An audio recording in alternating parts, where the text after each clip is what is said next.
So, kamusta po mga ka-Streetwise? Ako po si Takeru Miyamoto at welcome po sa aking munting channel. So, mga kababayan, ito po ata yung first time na nagpa-interview itong si Nicholas Kaufman mula nung tinanggap niya yung kaso ni Digong sa ICC.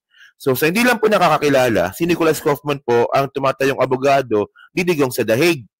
So, base po dito sa nakita po nating video at ipapapanood ko rin po sa inyo, mukhang hindi po sila nakakasundo ni Sara Duterte sa ibang mga narrative. So, ewan ko lang kung ito ba ito totoo o baka binubullshit lang po tayo ni Sara. Well, nothing unusual. Bullshit naman talaga si Sara, no? So, ito, basahin muna natin yung report from GMA News, no? So, sabi dito, okay, ito GMA News, British-Israeli lawyer Nicholas Kaufman shared a couple of updates regarding former President Rodrigo Duterte's legal team regarding his crimes against humanity case in the International Criminal Court. So may mga binanggit siya dito pero sa bandang baba ang nakalagay dito, no? Sana ba? Ito. Kaufman also said that he thinks Duterte is being illegally detained in The Hague and should go back to the Philippines. Okay, tutulad pa ng ibang abogado, syempre nangangako, 'di ba, na maabsuelto or pauuwiin. Ganun talaga or mananalo sa kaso. Okay? As far as I'm concerned, he is being illegally detained here and he should go back to the Philippines, Kaufman said. Yan. So malamang ito yung gagamitin nila sa interim. So, yung interim po kasi ito po yung pansamantalang paglaya ng isang akusado sa ICC habang dinidinig po yung kaso. So, tingnan natin kung makakalusot po ito, no? Pero ang sabi naman kasi ni Sara Duterte, hindi na daw po makakabalik si Digong. So, mamaya babalikan natin yan, ha? So, mas maganda, panoorin muna natin tong interview ni Nicholas Kaufman, no? So, may video dito. Sige, panoorin natin to, ha? First time niyang nagpa-interview, ha? Tandaan nyo, ha? I have some announcements today regarding the composition of the defense team. Obviously, everything that I do is subject to approval by Her Excellency, the Vice President. She has a very important role in this case. She herself is a lawyer. She fully understands the state of the game here in The Hague. And obviously, I'm consulting her on everything that I do. And so, lumalabas dito, no, ang pinaka nagdidesisyon pala sa kaso nga po ni Digong sa ICC, si Sara. So, actually, ewan ko lang, no, kung magiging conflict ito. Kasi tandaan natin mga kabayan, bilang vice presidente po, hindi po pwede na si Sara po ay tatanggap po ng isang kaso. Kasi tandaan natin si Sara po ay abogada daw. Ewan ko nga kung paano naging abogada yan. Pero si Sara Duterte daw po abogada. So, kapag ikaw po ay isang vice presidente or isang public officials, hindi ka pwedeng tumanggap ng kaso. Well, syempre, yung pagbibigay mo nga po ng ng legal advice sa isang tao, parte na po yun ng lawyers and client relationship. So, malamang baka may lalabaging batas dito si Sara. Pero by the way, hindi naman yan yung pinaka-topic natin, no? So, continue muna natin, no? So, who will be forming the defense team? I'm afraid you're going to just have to wait and find out. Oh, I thought you were going to announce it. Lots of suspense, but be patient. It is said that she will not announce, only the head of the legal team, but not to preserve the privacy of the rest of the team. That might be the case, but whatever I do is always subject to the approval of my client. All right. But just to clarify, that it's within the day. We expect this within I the day. expect it by the end of the week that we'll have some names, yes. All right. But will there... Kaya ibig sabihin, hindi pa kompleto yung legal team ni Sara or ni Digong pala. O, hindi pa kompleto. Baka maybe this week daw, sabi. Filipinos? I'm always working with Filipinos, and I anticipate that there will be Filipinos in due course as well. I'm here to constitute primarily the international side of the team, former President Duterte. So are we tapping the... Well, actually, mga kababayan, no, ito puntahan muna natin to, no. So, naalala ko bigla, no, hanapin ko. Okay, ito. So, mga kababayan kasi, kaya po si Kaufman yung kinuha nilang abogado in the first place. Medyo maganda po kasi yung record nito sa ICC. So, tinan nyo to, pakita ko sa inyo. Wait. Ito. Yan, okay. So, dito po, no, may nakita kong article dito from Business Mirror, no. So, sabi dito, no, who is Nicholas Kaufman? Duterte's lead defense legal counsel. So, siya pala yung lead defense, no. So, una sa lahat ng kababayan, no, itong si Nicholas Kaufman, siya pala yung naging abogado ni Gude. Ito, basahin ko lang, Charles Blake Gude, Ivorian politician, charged with crimes against humanity in Cote whatsoever during the presidency of Laurent de Gabo.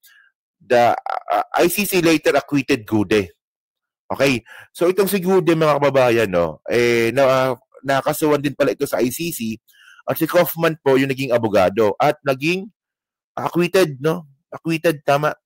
Acquitted po si Gude. Si Kaufman po yung abogado. So, ano siya, batigang abogado talaga si Kaufman ng ICC. So, meron pa siya dito, okay, Calixte Mabroshimana, a Hutu Rwandan rebel leader alleged to have participated in Rwandan genocide in Democratic Republic of Congo. He was later cleared. Cleared din pala siya, no, at the pre-trial hearing.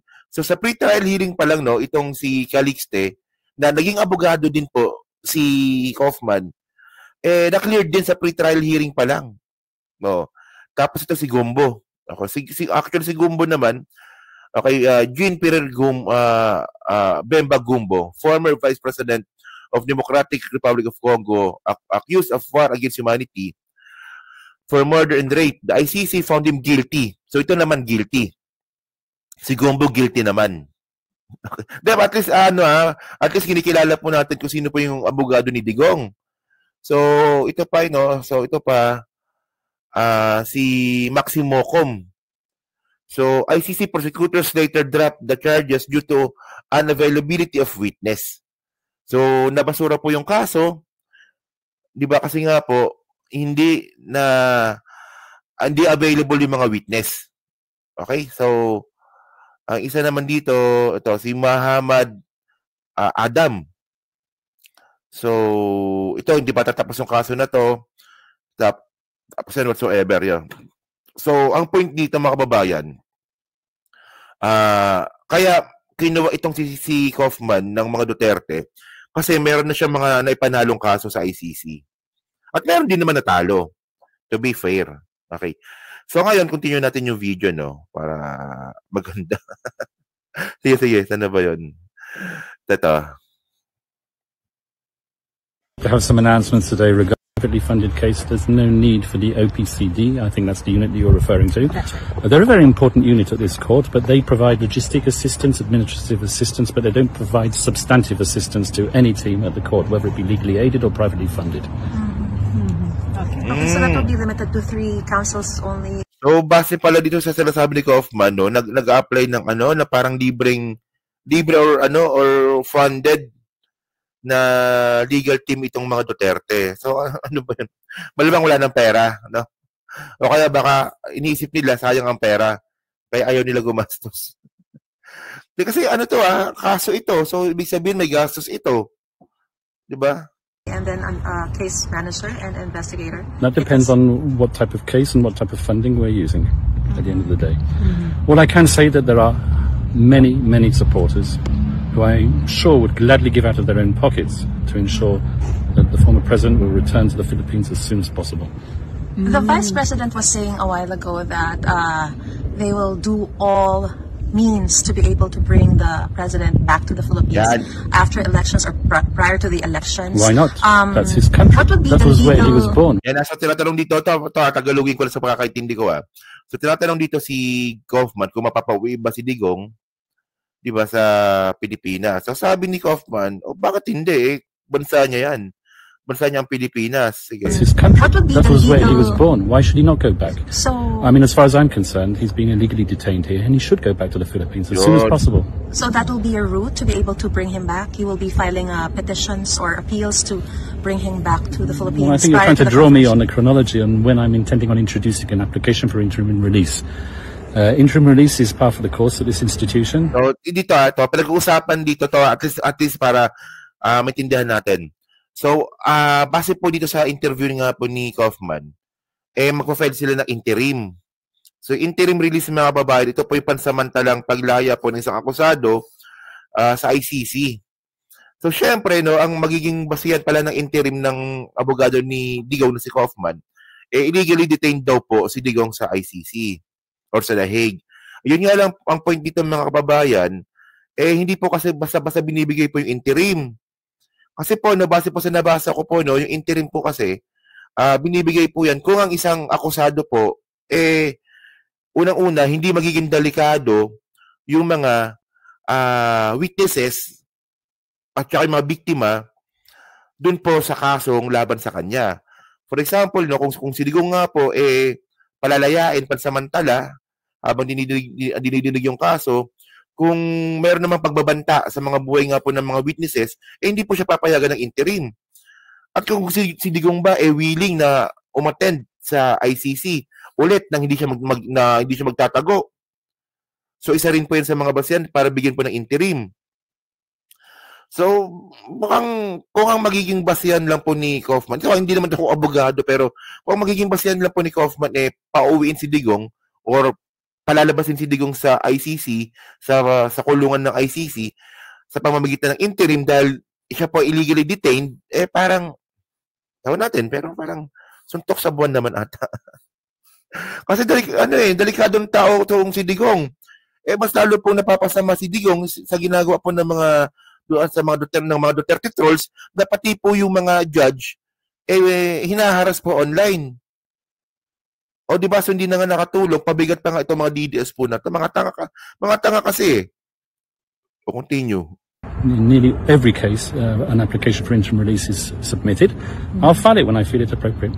When you said that supporters are willing also to help out of their pockets, did people reach out to you also about it? I was making a general observation. Okay. All right. But nobody has committed yet. You're trying to draw me once again. No. People love the former president. And I'm sure... So, actually, mukhang wala talagang alam ito si Kaufman sa political dynamics po ng Pilipinas, no? So, dito, sabi nga po ni Kaufman, mahal daw po ng mga Pilipino si Digong. Well, base po sa survey po na pinakabago po sa SWS, 51% po ng mga Pilipino gusto na pong ipakulong si Digong sa ICC. I think 20% lang ata yung hindi pabor. And then yung another is undecided. So majority ng mga Pilipino gusto pong panagutin na si Digong sa ICC, di ba? So mukha lang kasing madami itong mga DDS kasi po sila po sobrang ingay. Ganun talaga kapag yung lata walang laman, maingay. Parang mga DDS. Okay. So ngayon, ang pinapangako kasi ngayon dito ni Kaufman, pauwiin daw po si Digong sa pamamagitan po ng interim. Diba? Dahil nga po siya daw po illegally detained. Pero bakit iba po ata sinasabi ni Sara dito? So, ito yung bagong statement ni Sara. Saan na ba yun? Ito. Share natin dito ulit, no? So, ito ay nakuha ko to from Balita. Okay. Saan na ba yan? Wait. Ito.